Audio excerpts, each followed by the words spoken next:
keep changing, and everything in this online virtual world is moving so fast that my system 1 week talks to this system and then the next week it doesn't. So hopefully I can get your comments up. If you've got questions, in the last couple of weeks I've realized I haven't been able to get them, but I have had people who've been messaging me and emailing me ahead of time with questions, which is great. And I've got some of those today, and I'm going to get through some of those.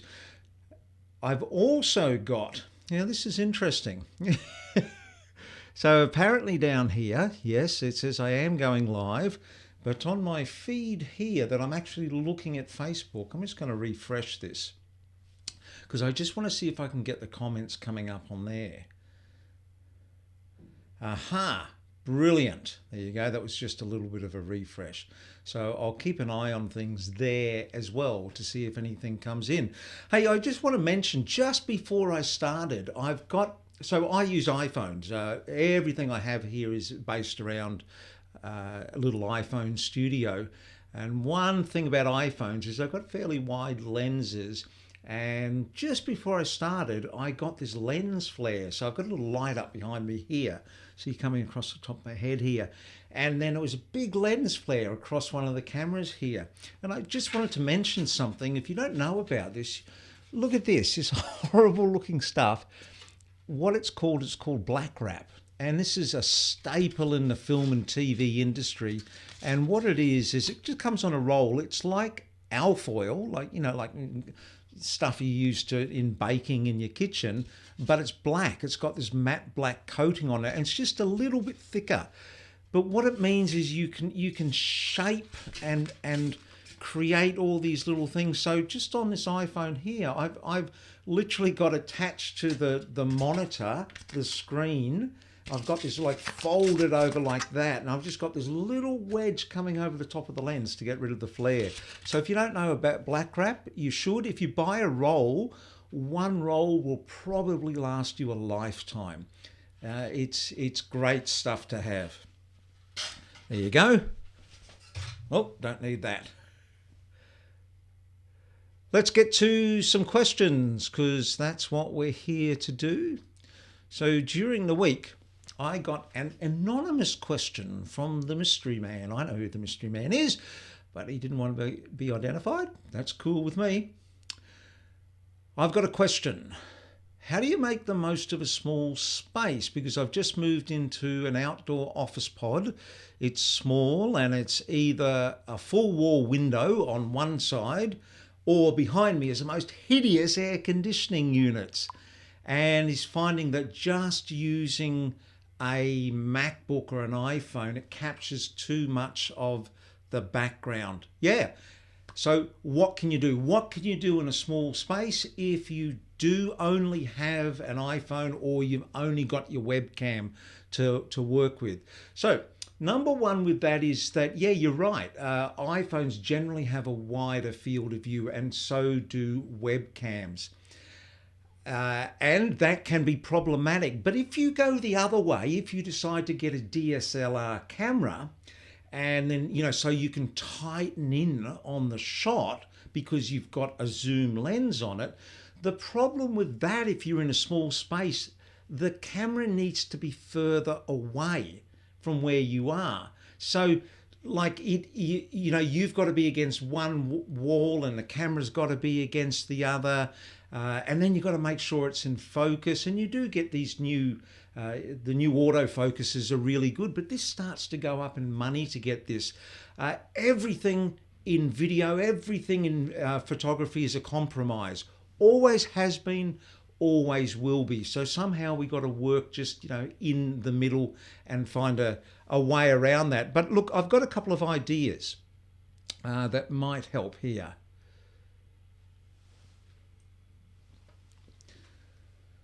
Core flute, tunnel flute, foam core, call it what you will. It's the sort of panels that signage is made on. It's very light, which is a great thing. And it's quite, for its thickness, it's got quite a little bit of stability, and it's quite cheap. And you can go down to a hardware store and get, like a panel that's maybe 1200 wide, so like a meter wide and maybe 1.5 meters high, and just enough to put it behind you. And what you can do is you can make it, you can bend a couple of wings off the side. So when it's like that. So what happens is when you put it on the floor, it'll be self-standing, and you can just put that behind you. I've used it many times, and you can just, it comes in white or it comes in black, and it's actually, I've seen it recently in a whole range of other colors. So go check that out. That might be a quick solution. Collapsible reflectors. These things are like, have you seen, God, I'm not going to bring mine in, because if I bring mine in, it's seriously, they spring out. They're like circles, or they're like rectangular shapes, but they've got a spring-loaded band and they've got fabric in between them, and quite often are used as reflector boards in video and photography. But you can get them as backgrounds, and they just fold up into a disc that's, not that big, and what you can do is just unspring them, and you can put those up behind you, and they come in a whole range of different backgrounds, and you can set those behind you as well. So that is an easy way around things. Embrace white walls. So when I say white walls, I mean any color walls. What you can do is, if that's all you've got, put yourself off to the side of a blank wall and use that white to put text on. And you can, because audio and video together, so vision and your words together, are way stronger than just vision and audio or your hearing alone. So using those, using what is your disadvantage and turning it into your advantage is what I'm actually trying to say. So, and you'll see in a lot of my videos even is that, I just, in this small area here, which I'm going to talk about in a moment, I use that, and I just put a lot of text on the screen. I put myself over to one side. Hey, Nathan, just wanted to drop in and say hi. Good on you. Thanks, mate. Said you like my videos. Well, I like you saying that you like my videos. And Mark McPherson over there on LinkedIn. Good to have you here. Mark and I always have quite a bit of correspondence in the comments sections. But if you do have any questions, please drop them in. Happy to hear what's going on. So what else am I going to tell you about? Oh, false walls with posts. If you are in a room, what you can do is, actually, let me just go back here to here. If you're in a room like this, what you can do is you can build a false wall behind you. Now, I actually have another set next door. I'm not using it right at the moment for particular reasons. But again, it's a room that I didn't want to destroy the room. So I've built a set in it, but it's actually not nailed into anything in the room. It's just, in a sense, temporarily freestanding there. And what you do, so you get some timber studs. So they're just pieces of timber. And what you're going to do is measure between the floor and the ceiling. And then you're going to get a couple of pieces of board about this big. So just pads, about like A4 or foolscap size, but it's a bit of timber. It doesn't have to be thick. All it's going to be used to do is spread the load across the ceiling. In fact, you don't even need it for the floor a lot of the time. And then what you do is you measure between the floor and the ceiling, and then you allow for those little bits of extra timber, and you measure that distance, and then you add about that much, a bee's dick, as we used to call, a little bit, so just a few mil, maybe 2, 3, 4 mil onto it, and you make that the length of the piece of vertical timber, and you cut that. So if you can imagine, you've got the floor to ceiling and a long piece of timber here. Hang on, I'll do it with a pen. So you had the floor, the ceiling, and what you do is this bit of timber is just a little bit longer, and you wedge it in And when you get it to about there, you're going to find it's quite tough and it sticks, but you hammer it just a little bit more, boom, it goes vertical. And because it's got the plates on top and bottom just sitting there, it sits in nicely. So you've got a vertical, almost like a new post that you can attach something to. So you put another one, so you've got one on either side of the space behind you, and then you attach a horizontal piece of timber across, a horizontal piece of timber, just building studs, 70 by 35, something like that. And then you get some panels of board or wood, whatever you want, and you attach those behind you. So if you've got a really messy background, and we'll come back to our mystery man, if you've got that air conditioner, you can put a wall up like this in front of that. Now, might be a problem, might be in front of the air conditioner, but what you can do is put this wall up behind you, and it's not actually damaging anything. And you can take it out when you finish. Now, this is not something you put up and take down every session. You'd want one of those other, collapsible, foldable backgrounds for that. But as a way to build a set in a place or a rented place that you are not worried about. Which brings me to the next point. I want to tell you that I can't tell you how many holes are in the walls around here. If you own where you are, and if you have plasterboard walls or timber walls, screw things into it, because it's so easy to fix. When you're finished, if you want to sell, what you do is you get a little bit of spack filler and sand it over, or get a professional in. They'll charge you a couple of $100 and repaint the room. And I've got to tell you, it looks better than when you first started. So don't be afraid of doing that. Now, this is just a very small space in here. Now, I've made well over 1,000 videos in here, and this is all just a video set. This is a false wall behind me here. Look, if I get up from here, see, I can, yeah.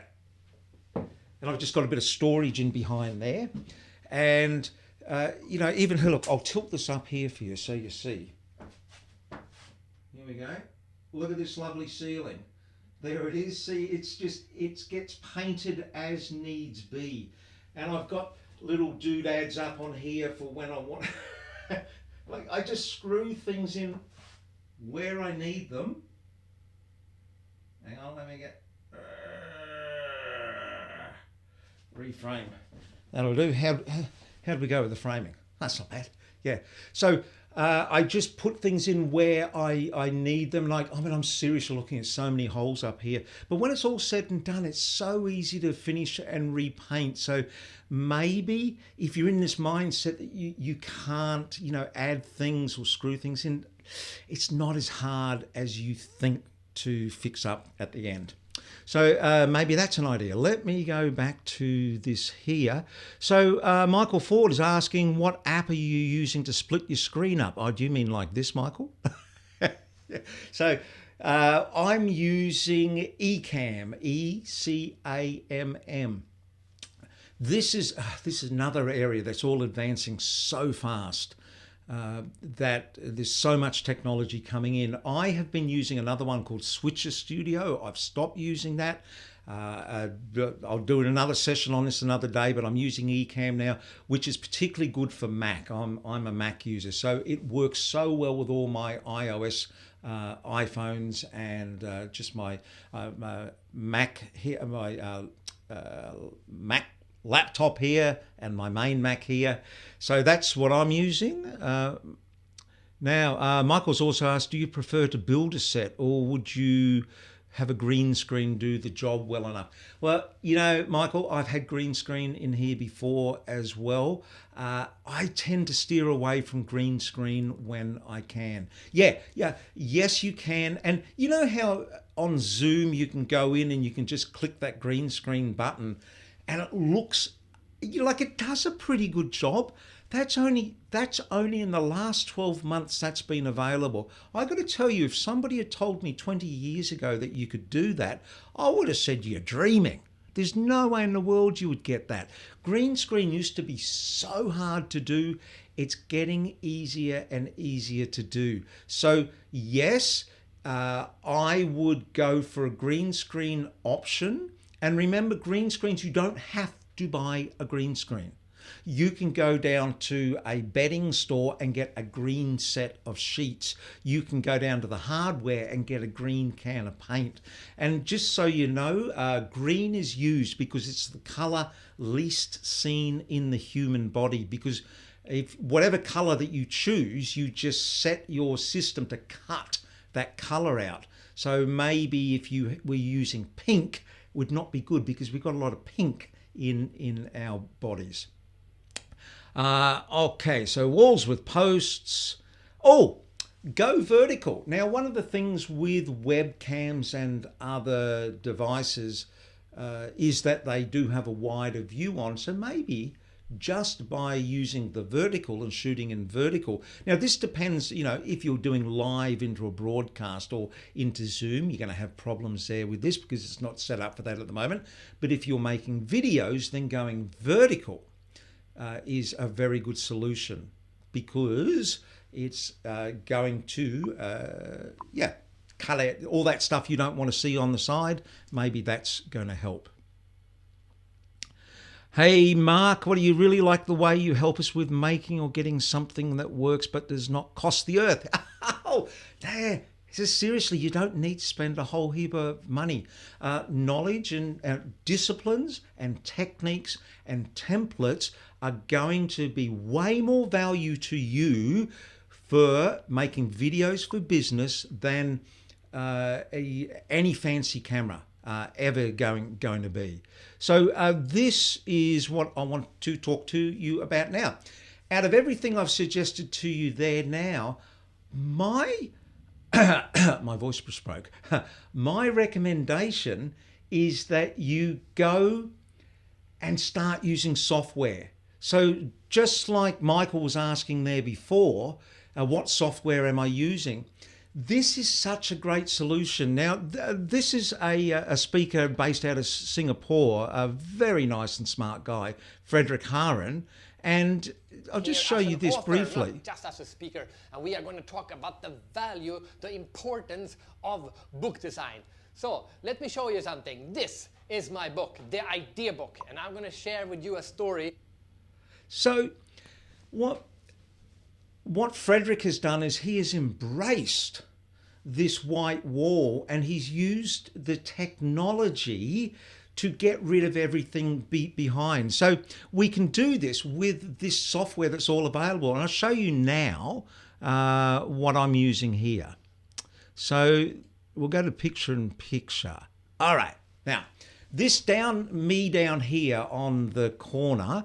Hey, Paul Alexander. Paul and I go. Oh, we've had a few conversations, Paul and I. Let me get rid of that. All right. So this is me. I'm just on the webcam down here at the moment. So what you can do is use the technology. And look, if I wanted to go to a, what's that round? I'm looking for circle. I can't find. But what I can do is I can just move myself anywhere. You know, you can set yourself up in the shot. You know, you could come in tighter. You can do whatever you want. But just using this technology, it's tall. There you go. And that's actually when you see me in the smartphone screen.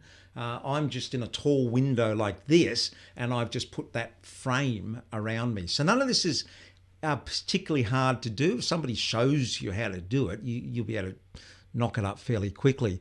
But by using this technology where you can cut the background out, it's just an easy and a smarter way to go. Now, I want to show you something here. Let me go back here. I'm going to go to Classic 4x3. I see, hey, Dean Felton over there on Facebook. Yeah, Dean and I used to work at the ABC years ago. Dean is he is a very experienced journo. And this is what we started in. We started in 4x3. So before there was widescreen, this was the format, and we dreamed of widescreen. And I bet you this 4x3, give it time because everything goes in cycles. We'll be coming back and it'll be 4x3 will be the big new creative format. Just wait. So what I want to show you now is how to do this without spending any money, because this eCam that I'm using, it costs me about 14 or 15 US dollars a month, which I think is excellent value regardless. But if you didn't want to spend that, this is what you can do. Let me just go back to here for a moment. So there's Frederick. Loom, L-O-O-M. A Loom is this screen recording software that enables you to send a video message pretty much faster than you can send an email.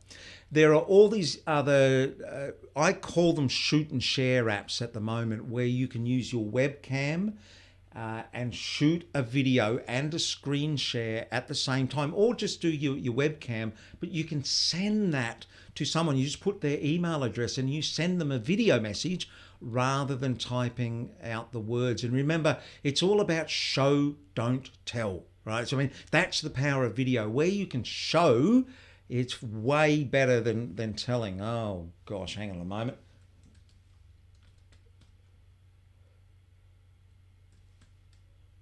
On mail, I can't do two things at once. There you go. Sorry, I've got this laptop here, and the what do you call it? The screensaver came in. Just wanted to get rid of that. So Loom, L-O-O-M, go and get that. It's this free software. I use Loom, I got to tell you, maybe 6, maybe a dozen times a day. When people ask me questions, it's easier for me to explain it to you like I'm explaining this to you now, rather than trying to type something out. But you can use it because to make your own videos that you want to record. Maybe if you've got a messy background, if you want to put yourself in a little circle and use the rest of your screen to illustrate something like Frederick did, you can use it using this software because you can download the videos. Now, let me go back to where I was over here. So this is, you're actually just looking at my desktop at the moment. Here's all my icons down here. And up the top, there's a little button here, which I click. It's called Loom. And you should see a little drop down come down. Now, Loom is free. I'm using what I use now as the free version. You can pay $10 a month, $50 a month, a whole lot of things. But the free version is really powerful. And what it asks me, it's got options for your cameras and your microphones and stuff like that. But you can record your screen only, your camera only, or screen and camera. And if you look down here, here's me. So this is this little window. I can make it bigger. So if I was recording a video, just like Frederick did, and you had a messy background, I'd come in a little bit, I can't come in, I've got this desk in front of me, but I'd come in tighter and fill the screen a bit more. And on my desktop, I mean, I might put it could be a web page that I'm talking about. I could just do a keynote or like a PowerPoint and expand that up to fill the screen. And I would just be talking in the side over there. And then what you can do is you can just record that and get rid of that. And when I go record, it's going to ask me which, I've got 2 monitors running here. And it's going to work it out because I've got so many things running here at the moment. It's a little bit slower. And it'll go 3, 2, 1, record. Here it goes. And now we're recording, and you record this video, blah, blah, blah. You make this video, and then you just go up and click the Loom button again. And you get taken to this page. Boy, it's slow. It will go there. Thanks, NBN. Now, this is your own private portal page. This comes with your account. It's free. And that video that you made is just there. And when you play the video, now we're recording, and you record this video, blah, blah, blah. You make this. So down here, you can download that video. And so there is a way that you can do a screen record video, cut some rubbish out of the background, put extra text up, make it more interesting. Remember, show, don't tell. Show people what you're talking about. And it's free. Now, you get a whole library of these on the free account. You can have, I think, 25 videos. And then when you reach number 26, it deletes number 1. So it's like a continual cycle. But it's really powerful. And if you wanted to send that video to someone, you just copy the link there and then you pop that in an email. They get sent to this page, and down here is a chat function, and you can just have this back and forth chat about it. And every time that they talk to you on the chat here, it notifies your email. So if you work in there. So anyway, that is a whole heap of ways that you can use. Let me come back here. Let me find, I've got so many windows open here. There you go. So that's a whole heap of ways that you can, if you're in a small space, make it work for you. And it's all a lot of trial and error. So I want to move on to another question now. Down here. This is a completely different question. Oh, here we go. I got this. So I don't even know this guy's name. This is just how he's cheesemonger. Maybe that's his name. I know his picture's got a big slab of cheese. He's an extreme swimmer, public speaker, just like Jack Ambassador. No idea what any of that means, but I'm happy to be able to help you. What mic should I be using? One that clips onto my iPhone, or for that matter, should I be using an iPhone? When do I need a more pro camera? Whew, that is like, you've just opened a huge can of worms there. All right. So what we're going to, hey, good on you. I see Mystery Man. Thank you so much for your feedback. Good on you. I hope that helps. So let's start with this. All right. When you're choosing what equipment you want, you've got to think about using a smart strategy. And everything that I work on video, I work on this process of head, heart, and hand. So your head is the strategy, how you're going to make all this happen. Your heart is your content. It's about telling the truth. It's about what you think, sharing your truth with the world, which should influence heavily the content that you put out there. And then the hands. I mean, actually, how are we going to do this? But when you do that, what you want to do is what I call the 1-9-90 rule, is you want to spend 1% of your time on the technology, and you want to spend 9% of the time on strategy and 90% of the time on the content that you want to develop and share with the world. But when we start, it's actually reversed. We spend 90% of the time on the technology. I mean, I work with people who spend 6 months, 8 months, a year, still working out and getting their system just right. I get it, but it's procrastination, and it's because you don't want to put the content out there. But anyway, my thing is that we spend 1% of the time on technology. So that's why I make this as simple and easy as possible and as cost effective as possible.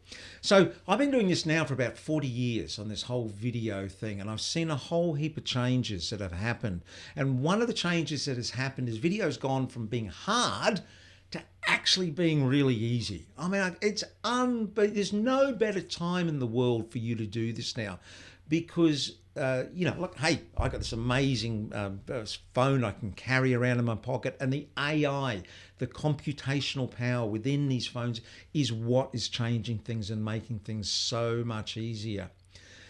So at the same time, access to knowledge has gone up. I mean, you go onto YouTube now and type in, you can find out every secret of the filmmaking industry. It's out there. There's nothing that nobody knows that you can't find out. And at the same time, this technical difficulty has gone down. So understand now that when it comes to cameras, that bigger is no longer better.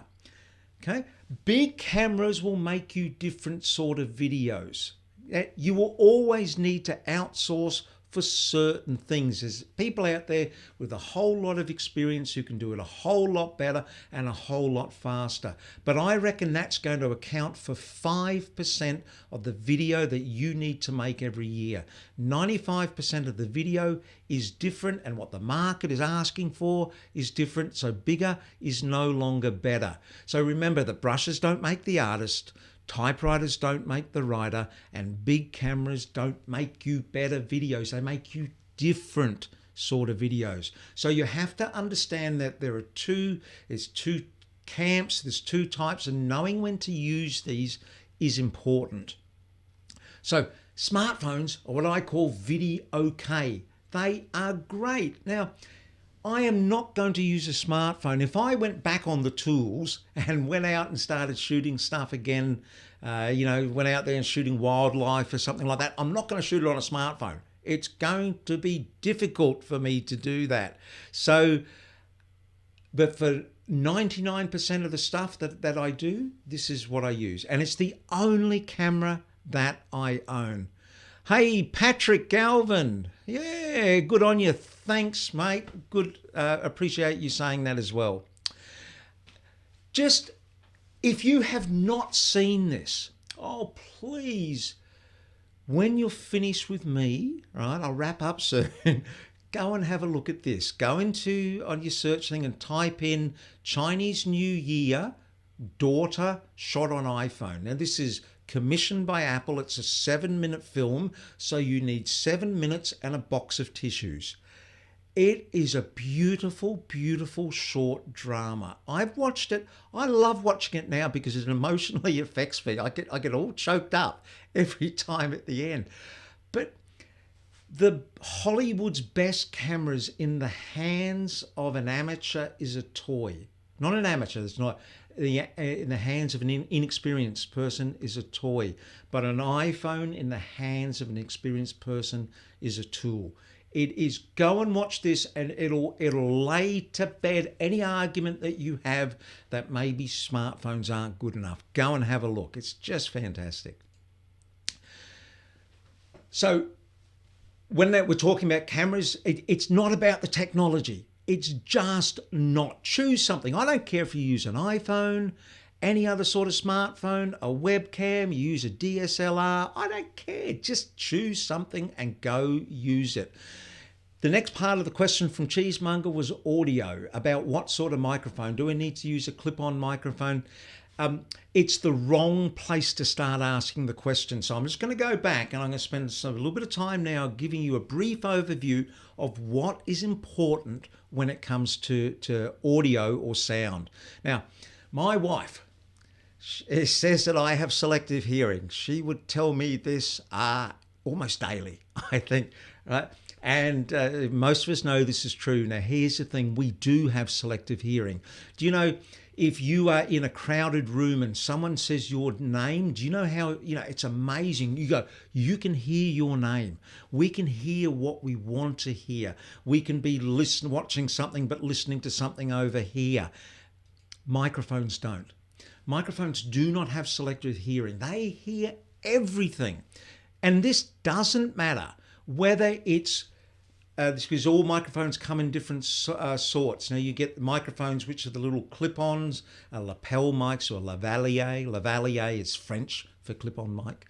And they're omnidirectional. They pick up the audio from all around. Or whether you have a directional microphone, they still pick up all the sound. So even these are these directional microphones they use on sports broadcasts. And that's so you can hear the coaches, talking to the team out in the middle of the film. It's like Get Smart. If everyone is from my generation and you remember Get Smart with one of that, it's like that. But they still pick up all the sound. They just don't pick up that. They hear everything that is in that narrow field, whether it's in front or behind. So you hear every plane that goes over. You hear every bit of chatter, every bit of speaker. So the first thing that you've got to do when choosing a microphone is go, where am I going to be making these videos? Because the background noise is one of your first decisions that you have to account for. So listen carefully for the background noise. So if it's noisy air conditioners, if it's revving traffic outside, that's going to affect the choice of the microphone. You can take this to the bank. Every shortcut that you take in the field is going to cost you in the edit room. I've literally experienced this thousands of times. Anyway, so if you try to save money out there by doing things on the cheap, it's going to take you longer in the edit to fix up. And generally it ends up costing you more money, and you go, I'll never do that again, until the next time comes around and you're trying to save a few dollars. It's human nature, but take that to the bank. So when it comes to background noise, if you've got constant low-level noise, like a bit of a, not a super bad air conditioner or a fan, if it's constant, you can fix that, because it's noise removal technology is getting better and better.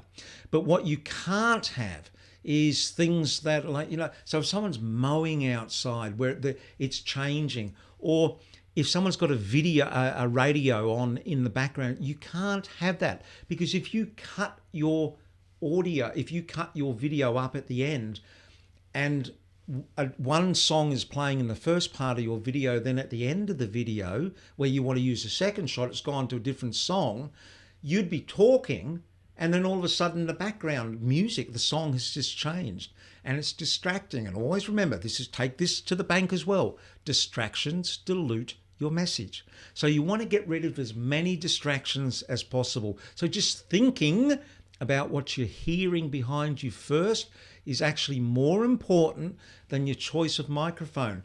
Because I can use this smartphone, this is an iPhone 7 you're looking at me on at the moment, I could hold that at arm's length in a quiet room like this, and the audio would be pretty darn good. No microphone, just using that, because the background level of the noise here, and there's carpets on the floor. I'm going to talk about that now. So just think about these things. So constant sound is okay if it's fairly low level, but fluctuating, variating sound is going to give you a problem. So see if you can fix those. Now there's all this noise removal technology. Go and have a look at Crisp, KRISP. If you've never seen that, have a play with it. It's free. I'll do a session on it. It's amazing. Again, 20 years ago, if you said that there would be sound removal technology that could remove dogs barking, people, babies crying, and that around you, I would have said, you're dreaming. It's here. It's now. It's amazing stuff. And while we're talking about live as well, the opposite of a really quiet room is a live room. Have you ever stood in like a basketball court and talked, or a gym, and it echoes? If you're in a situation like that, and maybe you're in an office that's just very plain and it's got plain walls and it sounds a bit echoey, you got to get rid of that live sound, but it's actually easy to do. Soft furnishings, cushions, rugs, jackets, anything that can break up a flat surface is a really useful thing to do. And I can't tell you the number of houses I've been into over the decades where we've taken big cushions off sofas and scattered them around, got people to bring rugs and doonas and all that in, just to break up the sound. So you don't need fancy sound acoustic tiles. You just need something that's a little softer and it's going to soak up a bit of that noise.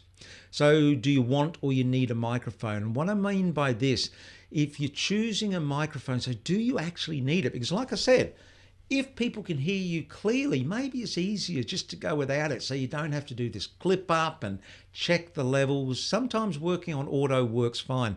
But if you do need a microphone, beware of what I call the Blue Yeti syndrome. Okay, the Blue Yeti syndrome. So many people, somehow there's this urban myth that started. There's a microphone called a Blue Yeti. It's a mid-range microphone, quite cheap. It's like $100 and something. And for what you pay for, it's not a bad microphone. I'm not knocking it. But if you need a microphone, you need to think about all these other things and all the different types of microphones. But I work with so many people and they show me they've got a Blue Yeti microphone. I go, now take it, go put it in the corner and watch it gather dust. It's not going to work for you. So please just be aware of that. If I've got one recommendation for you, it's to use a Rode Smart Lab if you're using a smartphone. So this comes back to the iPhone question, is a Rode Smart Lab. Rode is an Australian brand, and I'm not saying that because not promoting it because it's Australian, and I have no tie to these people at all. I have 2 of these and I've used them to make over 1,000 videos. It's just simple and easy. They clip on and they're very well made. They're almost broadcast quality. But you do need an extension lead because the lead that they give you just isn't long enough. It's really frustrating. So you need to buy the little extension lead there. But if you buy one of those, it goes straight into the smartphone. That's why it's called Smart Lab. It's designed to clip into a smartphone.